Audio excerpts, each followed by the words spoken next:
This is Joe Wayne, and welcome to the second offering from Joe Wayne's American Horror Stories. Folks, if you like what you hear, if you love being creeped out, then please like and subscribe and share everywhere. And with that being said, the tax collector cometh. Our story opens as Pontius Pilate is overseeing the crucifixion of the one they call Jesus, the Savior of the Jews.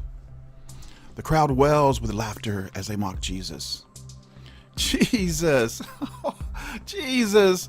Where are all of your disciples? Savior of the Jews, this one. And he cannot even find one person to stand up for him. They hurl moldy, stale bread and rotten food at Jesus and continue to taunt him.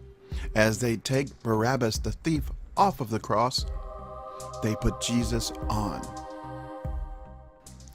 Still, they mock him for having no one brave enough to stand for him. But where are all of the disciples that promised they would die for him? Not one was there. Jesus screams, "Father, who art in heaven, why have you forsaken me?"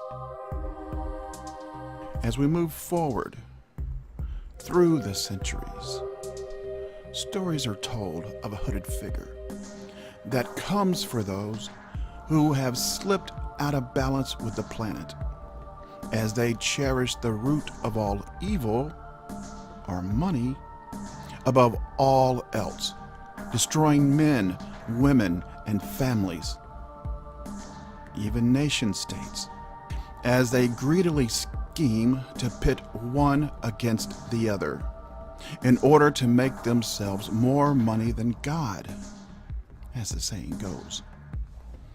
And when they have gone too far out of balance, they attract the tax collector. And this taxman collects souls like the IRS collects monetary debts due. The rumor was that if you were out of balance and heard a coin drop,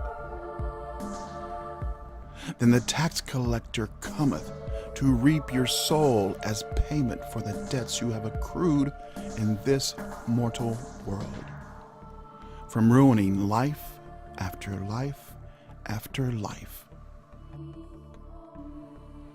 We now enter the present. As one of the world's richest, and in turn, one of the most evil men alive, Alexander Yulinov. He has just finished one of his most profitable financial takeovers, putting a collective of 133,000 people from 13 companies out of work on December 21, 2021, just days before Christmas. Yes, Mr. Market Manipulator, as he has been coined by millions of his victims, has been a very naughty boy. Yet he thinks that he will simply buy the silence of any dissenter, as he always does, or simply buy the company for which the dissenter works, then fire all of the dissenters and anyone that they know or may have or might have defended them. Again, just another cost of doing business, as the devil has always done. Mr. Yulinov has outdone himself this time, and he throws himself one of the most expensive parties in recorded history of the planet. To say that it was indulgent, with party favors of all sorts, would be the understatement of the century. "Alexander, come to bed," a trio of wild women call. "I'll be there shortly, but don't start without me." A strange fog starts to roll in, seemingly from nowhere. All of a sudden, the lights go dark as generators kick on in sequence.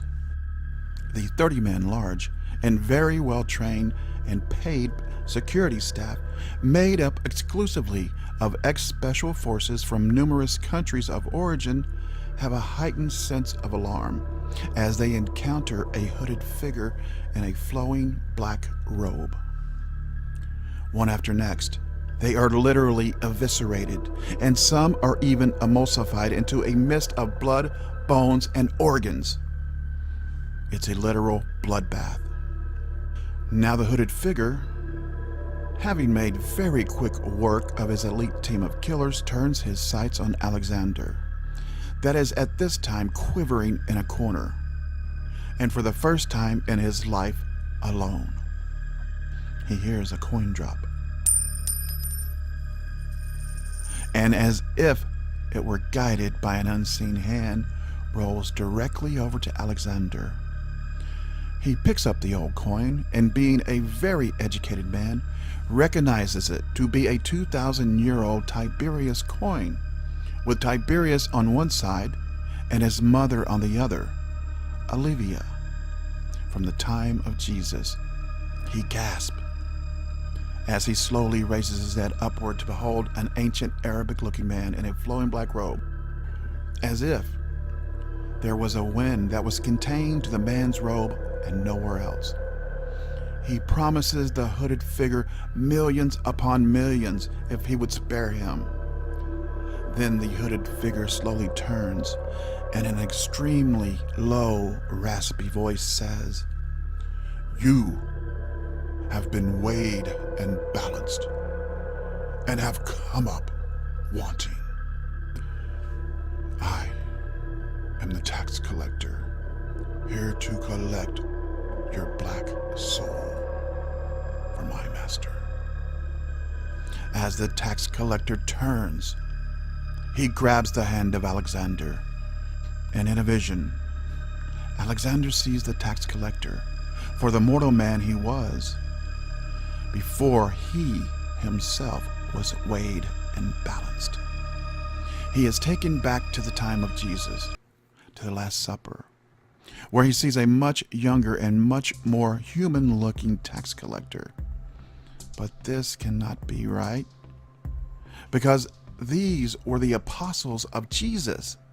How could an apostle of the Savior of all of mankind be a demonic-looking tax collector? Alexander asked the tax collector in a stammering, broken voice, "Who were you? And who are you, really?" The tax collector responds, "In life, I was an accountant, and yes, a tax collector. I was weighed and balanced by God himself. After I refused to stand for his only begotten Son, yes, I am now, as I was on the earthly plane, an accountant, a tax collector. But you can call me Matthew."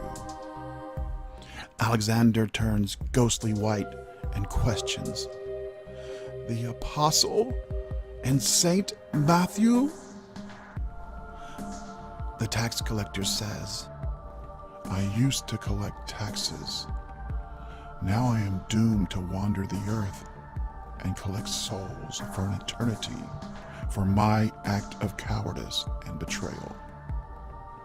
And then the earth opens up as the tax collector pulls Alexander, kicking and screaming, straight to hell, where he knows he belongs. So there you go, folks. I hope you were sufficiently creeped out. I would remind you that all stories are the sole property of the mind of the master, that being me, yours truly, Joe Wayne, of Joe Wayne's American Horror Stories. Now, don't forget to like and subscribe. If you indeed like this story, don't forget to hit the bell so you as well can get notified when Season 1, Episode 3 premieres Saturday at 9 p.m. as they always will.